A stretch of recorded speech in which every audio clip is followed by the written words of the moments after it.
Good morning, good afternoon, or as the case may be, good evening, and welcome to Distribution Strategy Group's Technology Leader Panel, How Distributors Should Modernize Their E-Commerce. We're going to have a very rich discussion today with experts, leading experts in the industry on what's happening with e-commerce and looking really at that transformation from first generation systems. We could classify it by age, perhaps pre this decade, pre-COVID, from the teens to today and looking forward. I want to, first of all, do a little housekeeping before we introduce our panelists. We've got a very exciting conference that we're going to be hosting coming up called Applied AI for Distributors. And we're announcing it as the first ever conference about AI for the distribution industry. Applied AI for Distributors will be held October 3rd through 5th at the Chicago Marriott O'Hare. We're delighted to welcome Zach Cass, head of go-to-market for OpenAI, the makers of ChatGPT, as our opening keynote speaker. We'll have a panel of industry executives talking about the opportunities and risks of AI, and keynote speakers who will help you understand AI, prepare to adopt and write your AI roadmap. We have a long lineup of great technology companies who will explain the specific AI-enabled capabilities that they offer today, as well as what's coming up in the next 24 months. The exhibit hall will feature demos from tech companies ranging from startups to stalwarts. If you're interested in AI, and who isn't, you won't want to miss this conference. Spaces are limited, so go to distributionstrategy.com and click on the AI event banner at the top of the page today to register. And with that, I'd like to welcome our panelists, our distinguished panelists for the presentation today. First of all, welcome Kristen Tom, Director of Product Management at White Cup. Kristen, welcome. Thanks. Dave Bent, Senior VP of Operations in the Distribution Division at ECI Software. Dave, welcome. Yeah, thanks, Jonathan. And then Pratik Chakraborty, the CTO from Blue Meteor, a company specializing in the product information management space. Welcome, Pratik. Thank you, John. So I should mention to our audience, there will be a recording of the session today for whatever reason you need to drop off. And we do encourage questions. There is a Q&A button at the bottom of the screen. Failing that, you may be able to use the chat button. And we'll make a decision as to whether to answer the question in the moment or perhaps defer to a later point in the call. I want to lead off, maybe Dave, for you to talk about the transition or what e-commerce 2.0 is about for you and what you think it means to the industry. Yeah, no, very good. I think, I guess when we think of it as actually really taking the customer experience to another level in terms of kind of all encompassing. And I think, Jonathan, you've heard me say, and some others, we think of the critical 4 C's, the commerce, great commerce, got to have awesome content. And content is everything, search is no good. I guess we'll talk more about content later, but so commerce, content, we think the connectivity to the ERP actually needs to now be deeper and broader. And I guess we'll come back to that too. And then the last C is kind of communication. How do we leverage marketing automation, I think AI, to really keep customers engaged, beyond just the commerce platform itself. So we see those 4 C's. And I think we see a greater focus on, if I think about the ROI, a lot of people got into e-commerce thinking that it would immediately find new customers and they'd show up. I think we see a really big transition to actually selling more to existing customers at a higher margin. But so that's kind of, to me, a foundation, and I'll let others chime in here. Yeah, I couldn't agree more, Dave. That's the shift that I've seen is e-commerce strategy for distribution being focused on, like you said, retaining customers and expanding your footprint with those customers rather than as a necessarily like an incoming new customer driver. And that really changes what you want to do on your platform and how you measure the success of that platform as well. So that's been some of the shift that we're seeing for sure. Yep. If I may want to just add to what Dave and Kristen just said, I would want to highlight the content piece of e-commerce, because your website is literally no good if the data that's showing up on your screen is incorrect or incomplete. So content is king. That is a reality that some people forget, because they all think about e-commerce as just a flashy front end, which is, it certainly is, that provides that customer experience. But what goes in, the meat behind the scenes, that is very, very important as well. So Pratik, let's pick up on that point right there about content. Those of you who've read some of our content from DSG, this is editorial content, you might have heard us say that product data is the oxygen of e-commerce. If you could help us understand what has shifted in gathering, maintenance, consumption, ingestion of product data, integration with other systems. Take us through what's changed, let's say from the last 4 or 5 years to now, and what that is going to look like over the next several years. I know that was a big loaded, open-ended question, but give it your best shot. See, when we were having the e-commerce boom in the, at the turn of the century, and I'm saying this and everybody knows this, but I'm going to still say it nonetheless, because this is like the core fundamental thing upon which e-commerce was built. That people buy through e-commerce by looking at something on a screen, and in 99.9% of the cases, a two-dimensional screen, to buy a three-dimensional product which they cannot touch and feel and actually see the real product. So in 1999, when e-commerce first came in, that was the guiding tenet. It still is the guiding tenet, but that guiding tenet has led to the requirement that more and more information now needs to be available very easily and readily in front of the potential customer on that screen, so that the customer can make an educated purchase decision right when they are seeing that product. Of course, the issues about searchability, findability, all those things come, but those searchability and findability and seeing the product data cannot just happen automatically. So when a distributor is getting products from 10, if not hundreds of different suppliers, the biggest challenge, in my opinion, that they face today is the fact that product data could be either incomplete or inaccurate, or just not enough to make the customer make that final purchase decision. Another example that I always give, and it may sound like a very foolish example for people to understand, but it's a real life example, that I may be selling the best televisions out there in the market, and I have all the information, I have great pictures, great images, videos, and everything. But all I'm missing is the size of the television screen. I will not sell a single television set. So that is how critical even the smallest piece of information is.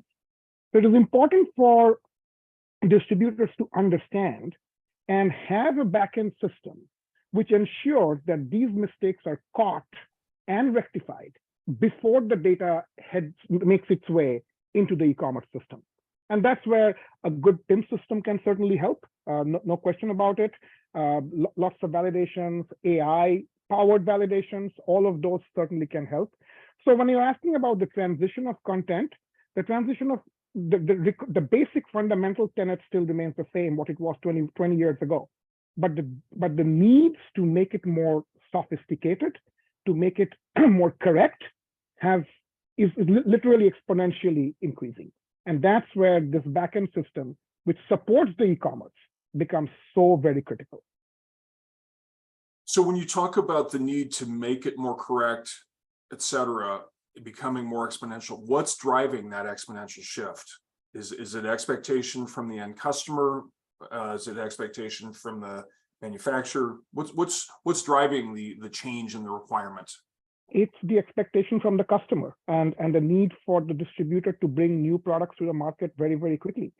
Many of the distributors that we work with have cycle times ranging from 3 to 6 months to bring a new product to market, meaning be able to put it up on the e-commerce site. And of course, bringing it to market is not just about being able to put it up on the e-commerce site. You need to have inventory and shipping and packet and its storage, all of those things taken care of. But a big part is to actually get the data. So what is really driving it is the fact that customers today have a lot of choices. If I were to want to buy online a hammer, I can go to homedepot.com, I can go to acehardware.com, I can go to menards.com. I have several choices. So the fact that I have choices, and if I see that one of these websites is not giving me the information that I need a specific type of hammer, but the other one is giving me that information, even if it's a couple of dollars more, I probably will buy it from there versus the website which is not giving me full enough information. So it's a fallout of customers being more educated in what they want to buy and being more demanding, of course, in terms of the information that they want to see before making the purchase. I think an important piece of that too, that we see in the B2C world that applies in B2B is making that content that you're putting out there consumable to who you're giving it to. So this is the rise of like short video and things like that to help, along with like tech sheets and things like that, to make that consumable and understandable, especially for stuff that's not just like a hammer. I can go, get my specs and buy a hammer. A lot of what folks are selling on this call is a little bit more detailed than that. It requires configuration or a little bit more information. And so the type of content and how you supply that, again, this is where we can take some cues from the B2C world of how people consume content and are able to kind of grasp some of that more technical or more difficult kind of configuration information as well. Yeah, Jonathan, I would just add to building on all of it is really then the presentation of the content. Meaning, actually, we also see people looking for what I call life cycle content, meaning the installation guide all the way through to the troubleshooting guide. And that builds loyalty with customers, right? If they know that's there, they keep coming back. But also, we actually have a passion from the e-com perspective of how can we enable resellers, distributors to sell much more complex products online than maybe previously. And there's an example where we have created a configurator for a MIG welding gun for a manufacturer who then sells through distributors. And there's 400 possible configurations of the gun, all of which really would have had to happen through a conversation with a salesperson. But we've set up a configurator where somebody can do that and get to the gun based upon the attribution that they're looking for in the gun. And so I think that's the next level in a way of presentation 2.0 of e-commerce, right? Is how do we enable those more complex sales to happen, or at least the research of the products to make it way more effective and time effective. Dave, that's like so key in my mind, what you just said at the end there, the enabling the sale and the research to make that sale for those more complex configurations like you're talking about. Sometimes the sale doesn't actually happen on the e-commerce site, but I'm a millennial, so I'll take the blame for this. We always get the blame for it in articles about this, but we always want to do that online research first before we have to call somebody, right? Like I will research online for hours before I pick up the phone and call somebody. And so it's giving those tools to your buyers where they can do that. And even if the sale doesn't actually happen on the e-com site, you're enabling that sale through the e-com site.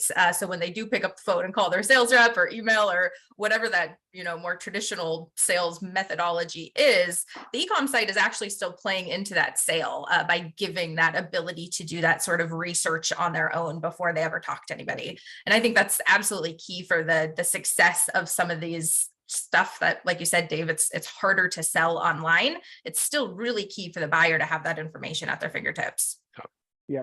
And when you say complexity of content, one more thing that comes to mind on top of what Dave and Kristen were saying, which is the BIM objects, the assemblies, the different bundles, the different combos and everything, is applicability. It's a long word. What it simply means is if I want to buy tires for my car, I am not going to just go and buy tires, any tires that looks good and have good treads. I need the exact tires that fit my make, model, year of my car. So being able to search for a product by its application is extremely important. And that is another layer of complexity that has been added to the product content space, where it's not just about attributions and your images and videos, it's about application. Mm-hmm. Yeah, I'll throw one more in, Jonathan, which is, I think content has improved dramatically, kind of the source from manufacturers. Many manufacturers are doing a much better job, but then the next task is taxonomy and attribution. And that's a massive task for any individual reseller trying to solve it, to get a consistent taxonomy and consistent attribution, but it's a must-have if you're going to get great search kind of results and the search experience. So I think there's a ways to go there. Maybe AI has some help coming in that regard, but it's a big task if you've got 200,000 SKUs and multiple categories. Absolutely. Or 2 million SKUs, it's an even bigger task, right? Yep. So we have a question, Dave, I'll start with you on this. Where's the balance between providing enough product data and providing too much product data to customers? Is it even possible to provide too much data? I don't know if there's too much product data, but I'll put it in terms of how we think about maybe presenting product data. Meaning, so B2B, a lot of people are repeat buyers buying from lists, or they kind of know what they're looking for. And some aren't, some are doing research and configuring products, but I think there's things in terms of presenting it. If you present everything, and I'll call it's expanded mode versus a collapsed mode where somebody can click on it and see more. It's how do you get the impression without really scrolling that everything you might want to know is there if I do an extra click, like the detailed description of the product doesn't have to sit there and fill the page, because somebody may know that, but they want to see the alternatives and accessories. So I think more is absolutely better. And then the next task is how do you create the right user experience in terms of presenting it so it's accessible without being overwhelming. So I get a certain level of information by clicking on the page, but then if I want to delve further, that's available to me as well? Yeah, like if I want to really see the detailed specs, I hit that and I see the specs. If I'm focused on accessories or maybe alternatives, I can see, oh yeah, if I go down here, I'm going to see those without a lot of scrolling and searching just to find it. But I think more is always going to be better, for sure. Yeah, the product detail page design is more of an art than a science. So there's really no right or wrong answer. It is, to be very honest with you, that's what it is. And I would agree with Dave that showing everything and in the very first page might be a good idea, but might not be a good idea too, because that can easily overwhelm the viewer of that screen. So it's sort of a trial and error for the e-commerce designer, the user experience designer, to sort of figure out what should I show first and what are the things that I need a click or an expansion, as you said, for it to open up more. Beautiful. I want to shift to another large topic, which is when we look at integration with the ERP, if I were to perhaps caricaturize or stereotype the 1.0 or even the pre-1.0 integration with ERP, there maybe wasn't an integration with ERP, or perhaps it was a daily sync through a CSV file or TXT file or something like that. What are we seeing now as integration with the ERP from both the e-commerce platform, actually PIM, as well as CRM? So Kristen, let's start with you on the CRM side in terms of integration with the ERP.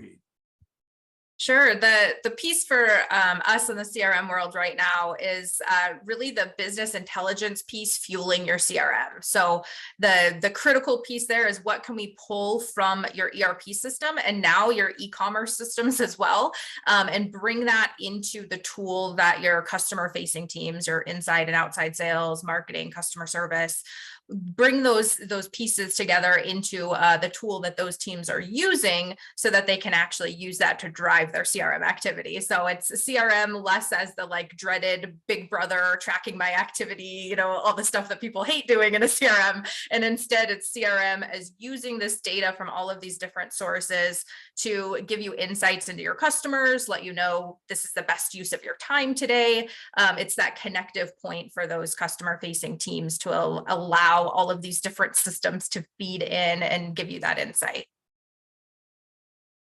And Pratik, for you from the PIM world, what's happening with integration with the ERP?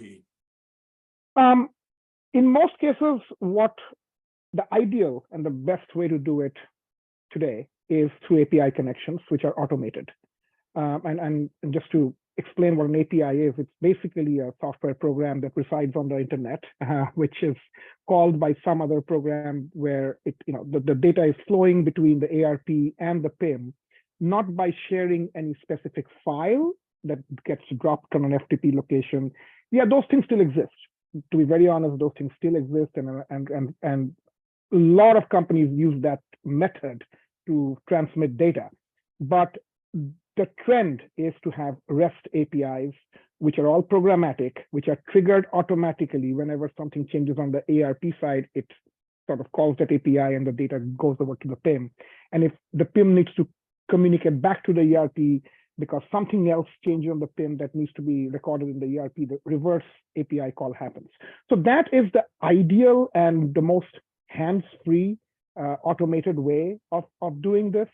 Most modern ERPs support these API integrations, so we don't see a problem with that. But more than the technology piece, I think it's more of a corporate policy or business policy situation that exists in most companies, where it's a kind of a resistance to change, I would say, where people have been used to dealing with Excel files and CSV files and all of those things. So for them, everything is working. Why change something that ain't broken? It's that mantra, right? So that's the hurdle that needs to be crossed, because otherwise scalability will become a problem. That makes all the sense in the world. What percent of the time are you seeing that level of integration? Is that the norm right now?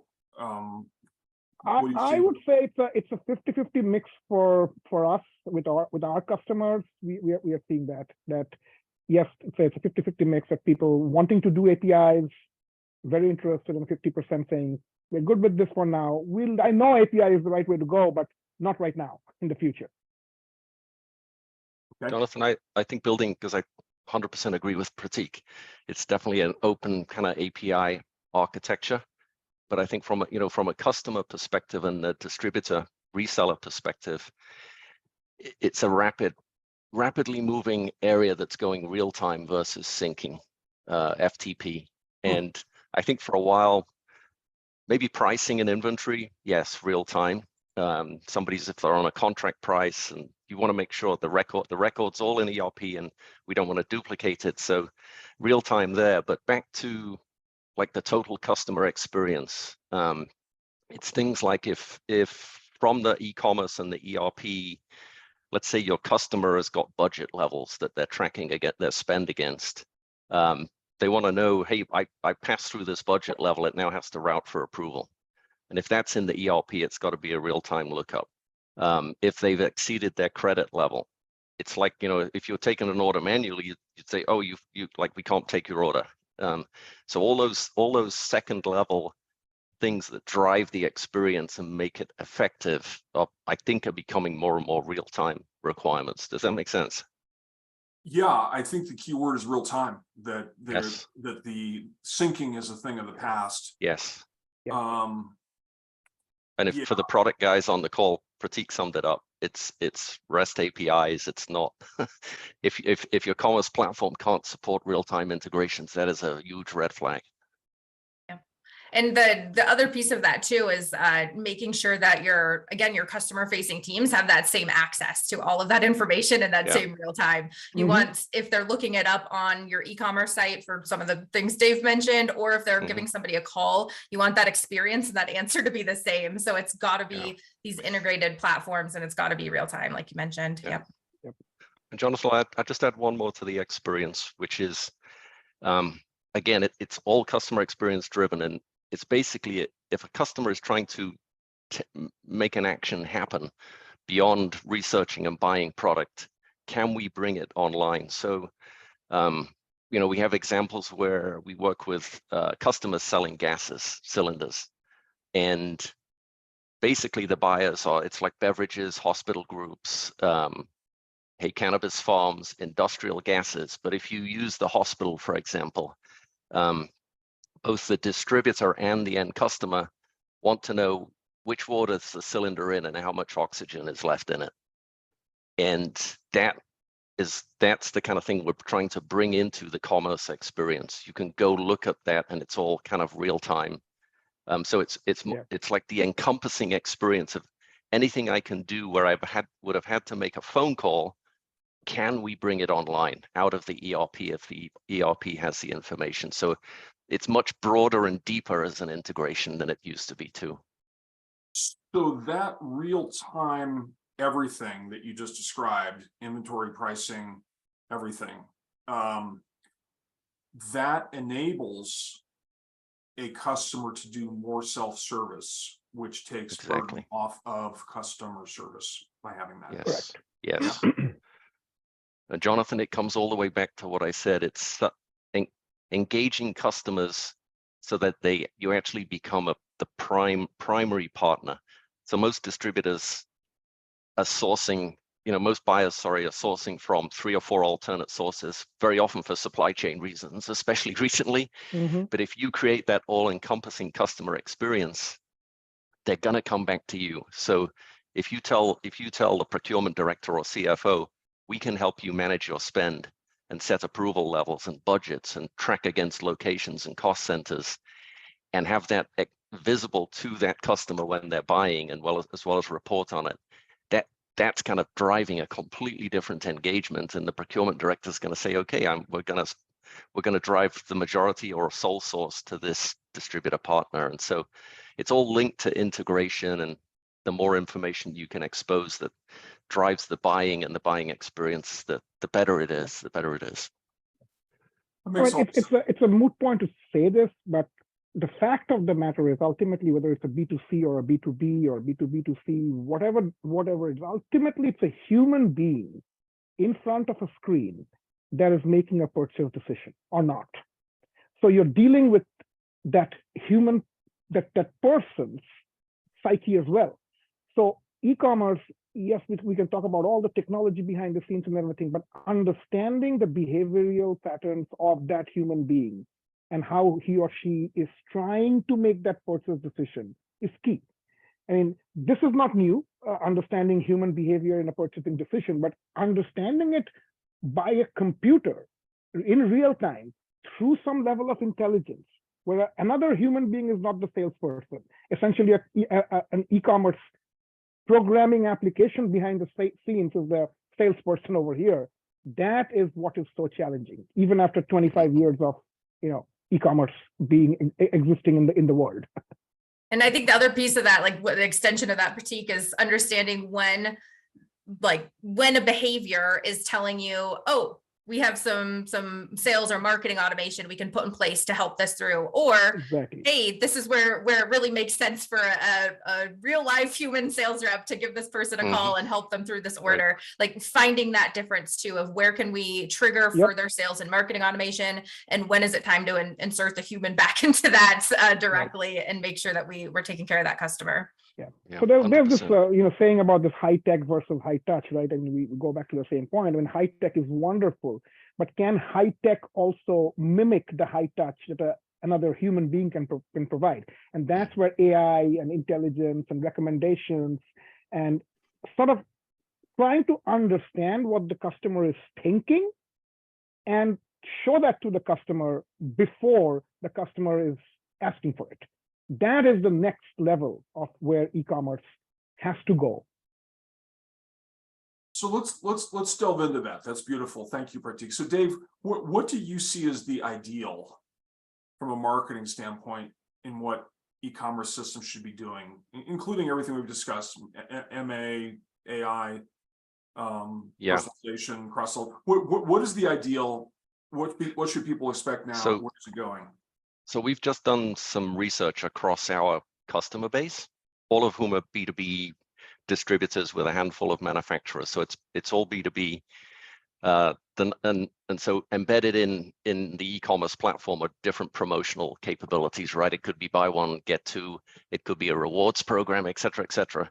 But what we found is the top 20% of the customers doing the most online have double the number of promotions active on the site than the bottom 20%. So part of it is leveraging promotions to drive engagement. And then I think, Kristen touched on it, is actually a sophisticated abandoned cart, like a B2B abandoned cart, is also key. Meaning B2C, they leave it in the cart and you immediately send them an email. But in B2B, maybe they only place the order once a week, so you don't want to send them an abandoned cart if you know they place it always on a Friday. But we're seeing that as actually crucial and reclaiming revenue more than honestly we anticipated in the B2B mode. And then I think activity on the website, triggering activity, either like an email drip campaign, somebody bought this high value product, but they didn't buy the accessories. Recognizing that and either creating a drip campaign or maybe passing a message to the salesperson. Hey, they got the high value product, but give them a call, talk about the accessories. And so those marketing links are absolutely key for success and driving engagement. That use case you just mentioned where there's a handoff to the salesperson, are systems doing that today? So for sure, we do it where they get a message, because it may be you prefer to have the salesperson call. There's still things we think sales is absolutely critical. E-commerce without sales engagement generally isn't successful. So we definitely don't think we're replacing the salespeople. We think we're freeing them up to do more value-added selling. And very often a conversation is still what a lot of people want. They do, especially if it's a high-value, complex purchase. Maybe they can take it so far on the research, but how do we get the salesperson engaged? And can the salesperson literally come on and place orders on behalf of their customer? Is kind of a must, really. Yeah, we're building right now. We're working on bridging that gap as well as getting the sales rep, visibility into and insight into what's happening on the e-commerce site through the CRM. And I was talking with a distributor the other day, and they mentioned like, oh yeah, I had one of my great customers, been a customer for years. They're putting an order on through our e-commerce site, and then they abandoned the cart.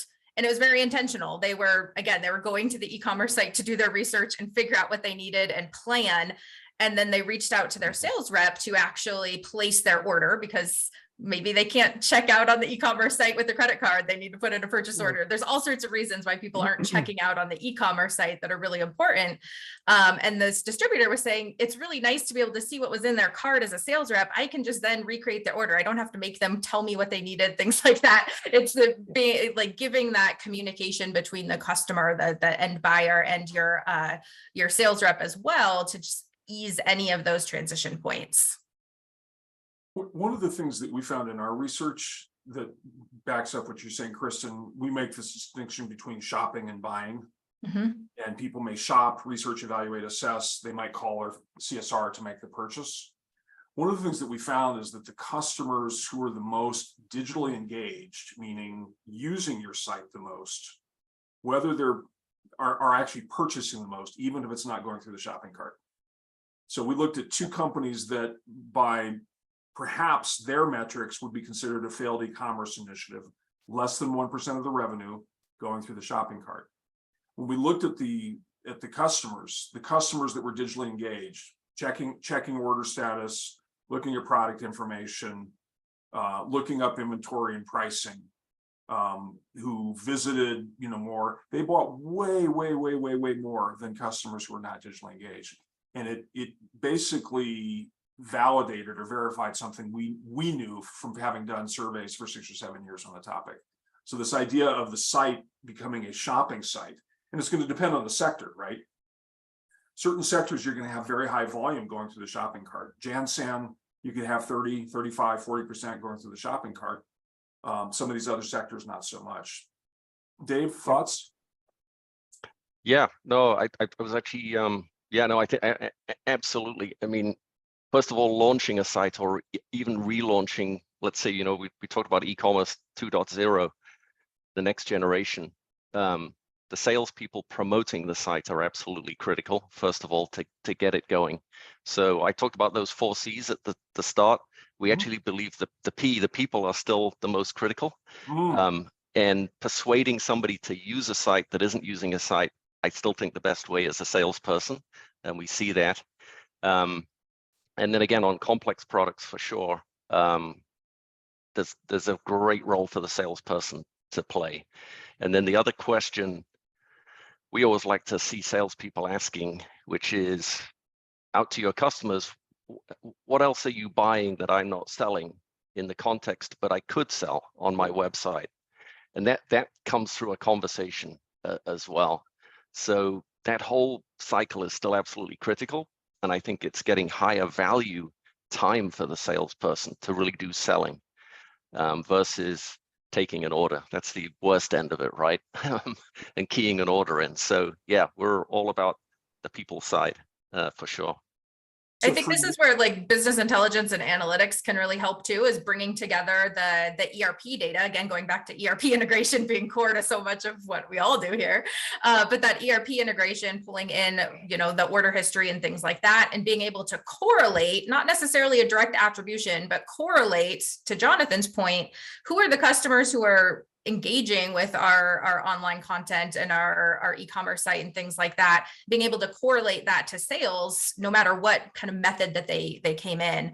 So that's where analytics and business intelligence tools can help kind of bring these different pieces together and provide those insights at a higher level as well for distributors. Yeah, 100%. In fact, we did a project with one of our distributor customers, where we looked at their customer sales orders for the past 2 years, and we found many customers who would be repetitively ordering, let's say, 10,000 nuts and bolts or bearings every month.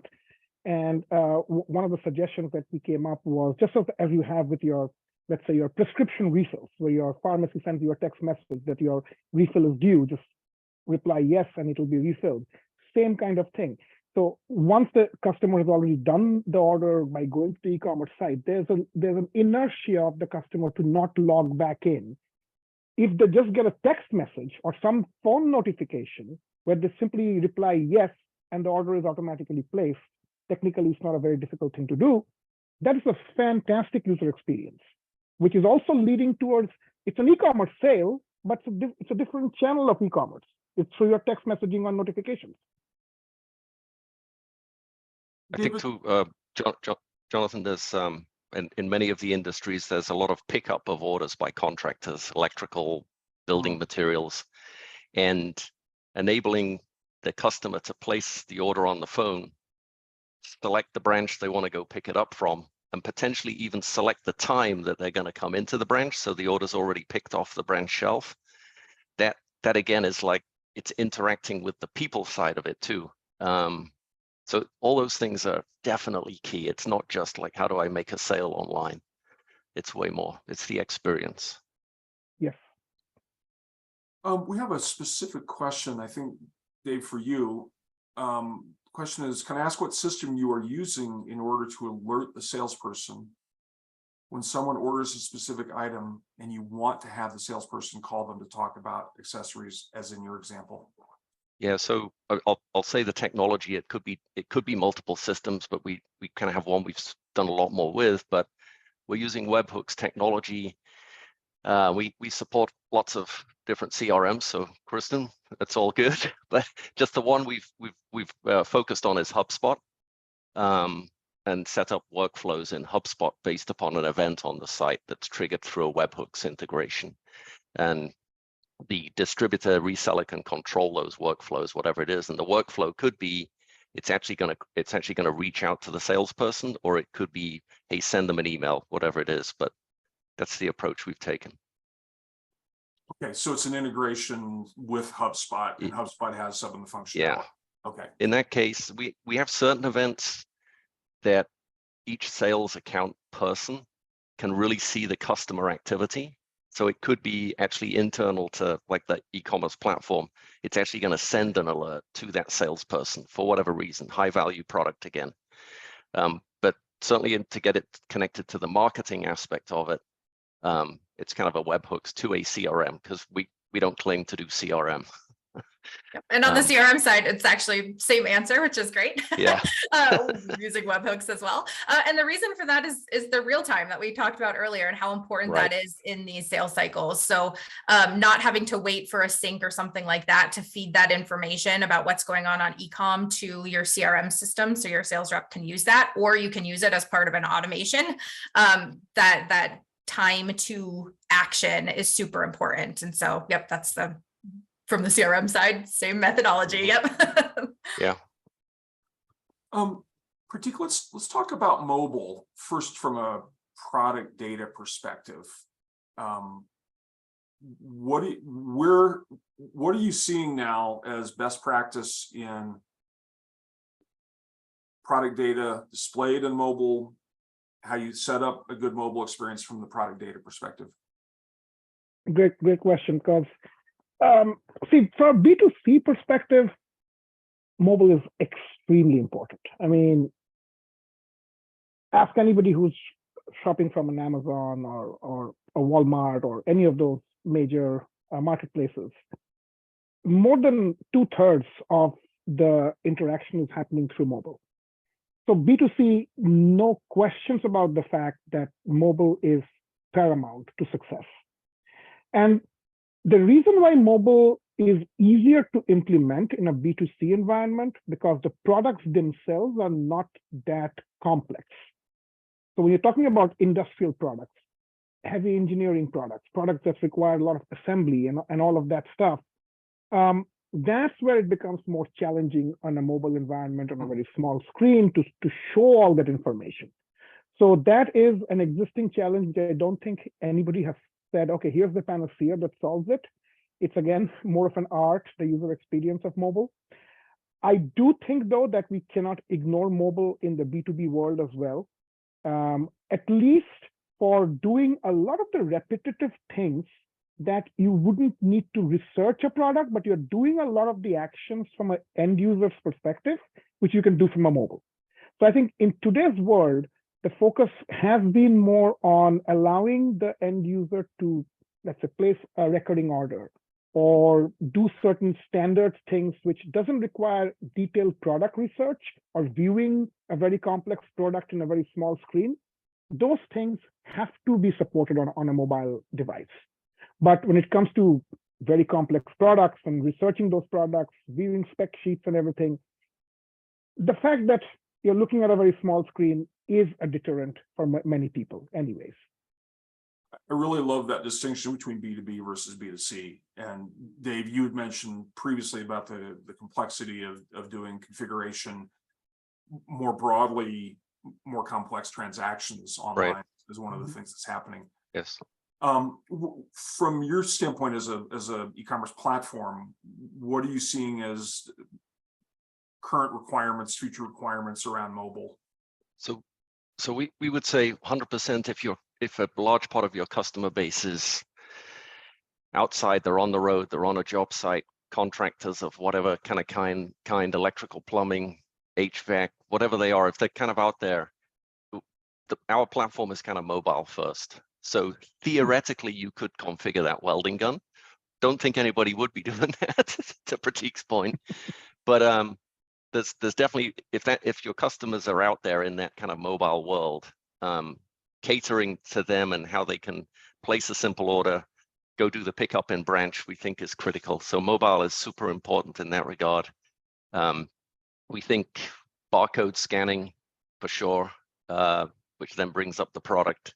I think there's going to be more and more take a picture of the product and it's going to tell you what it is. Yep. And that again comes to awesome content from Pratik's perspective. So actually, I think mobile is, I just think you have to provide the device that provide the capability to the devices your customers are using. And, you've got different customers and different needs, but everybody will take their path that's best for them then. Are you seeing a difference in, say, construction versus industrial in mobile habits, patterns, consumption requirements? I would say, yeah, I think certainly in construction, it's like the job site. I forgot I needed this, or, they don't have a desktop to go back to. So I'm giving you kind of the obvious answer. Industrial, maybe less so. You've got tool cribs and all of those kind of things, but definitely that contractor space, it's big and super important. And you mentioned the product identification, pointing your phone at the device. Is that something that we might be seeing from e-commerce platform vendors in the next couple of years? I hope so, but I'm banking on Pratik making it possible with the content. And that's kind of a fun answer. I mean, it does come down to content and then the technology to do that recognition, but we all know it's there, right? You can point your phone at a plant and it's going to tell you what the plant is, or you're out somewhere and Google Earth, you point it at a building and it's going to tell you where you are. So the technology's there. It's kind of got to be data product info enabled, right, Pratik?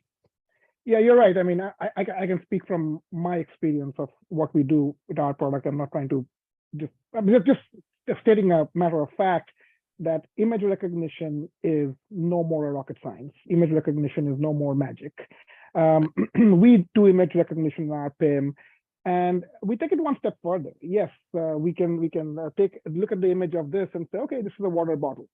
But it takes it one step further and says, okay, this is a water bottle from the brand Kirkland, but you are selling a water bottle that belongs to the brand Nestle. Probably it's still the right picture, but it's not the right picture because you are now putting a different competitor's product in your image. So that's the additional intelligence that is what's going to make the difference. It's not just about identifying this as a water bottle. That is, that's what's the word? That's basic food. we want the real steak and the meat. Yeah. Mm-hmm. And Kristen, I know there's big changes and directions in mobile for CRM. Where are we? Where are we going? What should people expect from mobile CRM?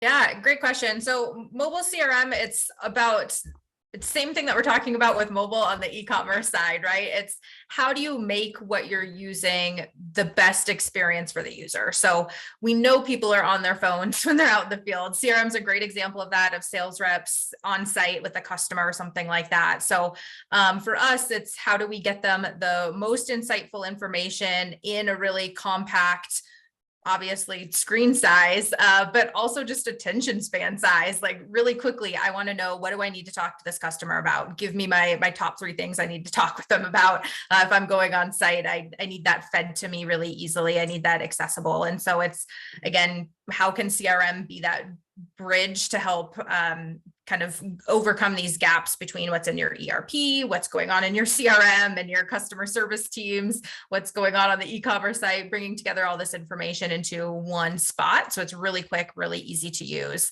And then the CRM side, nobody ever likes to do, but is important is logging your information and your conversations and things like that. So again, just ease to make that as easy as possible. Can you use speech to text and some of these just super easy methods to log your information just as quickly and as possible, and you're on to the next person that you need to talk to today.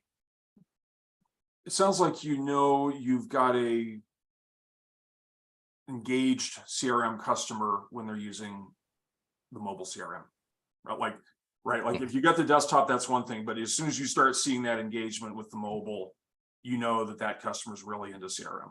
Absolutely. They're not just using it at the end of the day to make their manager happy. They're using it throughout the day as an actual tool to sell more and be more efficient at their job. Yep.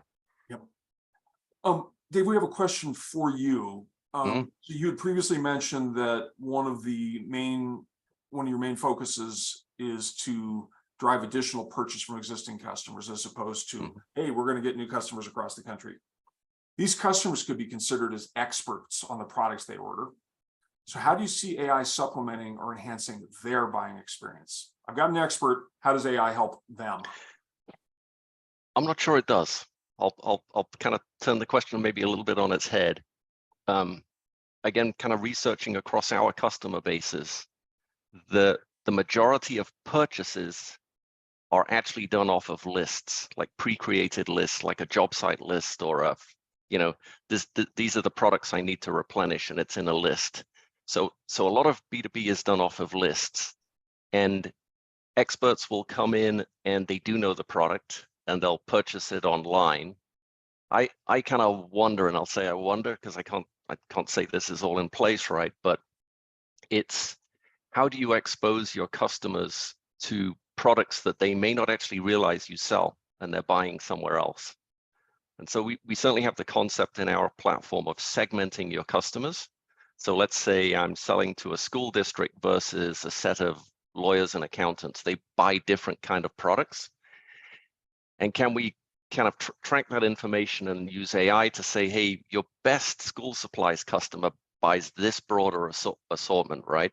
But you've got other school supplies customers who are only buying this, but they must need those other things. And how can you leverage potentially AI to start to see that and bring those other things to the customer? And maybe actually it might even be just analytics feeding back to the salesperson that says, hey, I want to find customers that look like my best customer, right? We've done things like years ago where go look at the NAIC codes of your best customers, and the next best customer is maybe got the same NAIC code, but they're not your customer. So I think I gave a very different answer to the question, but I think it's enabling you to sell more and get customers more engaged potentially. But that's just it's an opinion, not a fact, for sure. I love that, because part of what you're saying resonate is, with others. Yeah, I mean, part of what you're saying is customers segment you. I think we just lost Dave. Wow. But customers, so that school customer that's not buying the full basket, they think of you as the place where we get a certain class of Jansan supplies for the school, but they don't think of you as the place where we get supplies for the classroom for school, right? Yeah, exactly. And so it's how do we use e-commerce or CRM to expand the customers? I would throw in marketing automation also, to expand the customer's mental model of who we are. Yeah, exactly. And I think one thing e-commerce does allow you to do is to put products in front of the customer that they wouldn't necessarily know you even sell, right? If you use the analytics, and potentially AI could accelerate that kind of in a more effective way.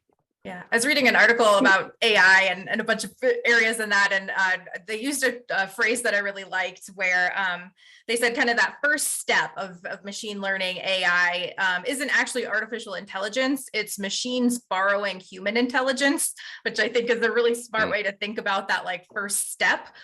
So to Dave's point, this is, you have those experts that know exactly what they need to order. How do you replicate that to your other customers that are similar to Dave's point exactly there? How do you take what's working and be able to expand that out to a wider audience and to more of your customers in that same segmentation, whatever that might be? Right. I mean, let me just point out 2 points over here. One is regarding this AI thing. I mean, when we talk about AI, again, artificial intelligence, a whole lot of artificial intelligence today is natural language processing, the ability to understand. I would talk about the English language. I seriously don't know much about AI capabilities in many other languages, but I'm talking about English in general. The ability to understand language, grammar, tone, sentiment, all of those things, just as a human being would understand when two people are talking to each other. So that is the crux of AI today. So now take that when somebody is searching something on an e-commerce website, and it either brings back a list of products or it does not find anything. That search term is your clue to what this customer is asking for. He may not have typed the exact search term that brought back the right results. But the fact of the matter is that that is now your clue, and that is what will lead to further natural language processing capabilities for you to either say, hey, I don't have this product, so I need to bring this product in my assortment, or the fact that he may be looking for that thing, but he's not expressing himself very well in the search term. So let me guide him to what I think, I being the e-commerce site, I'm personifying the computer over here.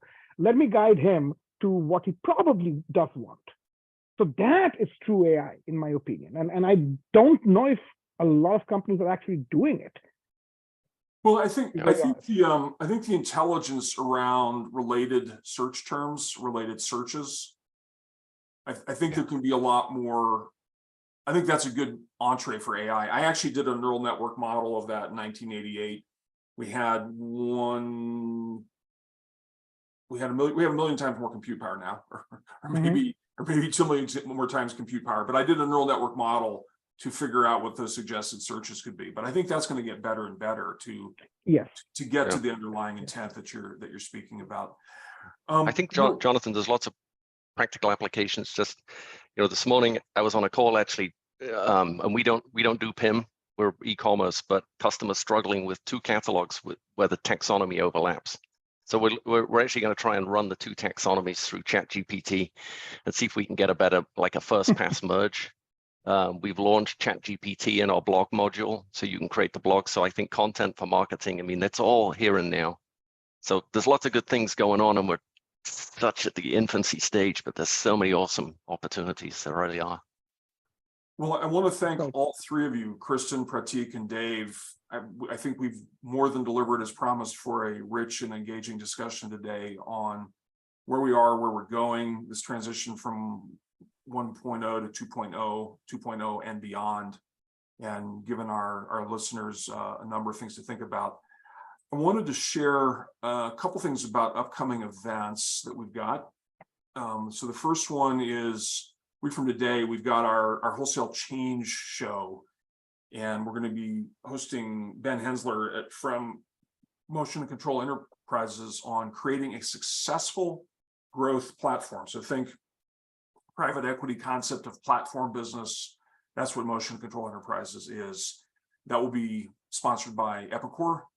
And then on August 1st, we're going to have a discussion on AI, machine learning, and robotics for distributors, sponsored by Esker, Bloomreach, and Proton.ai. So thank you all for attending today. Thank our panelists again for the rich information we've shared, and let's all go forth and prosper. All right. Thank you, Jonathan. Very good. Thank you. Bye-bye.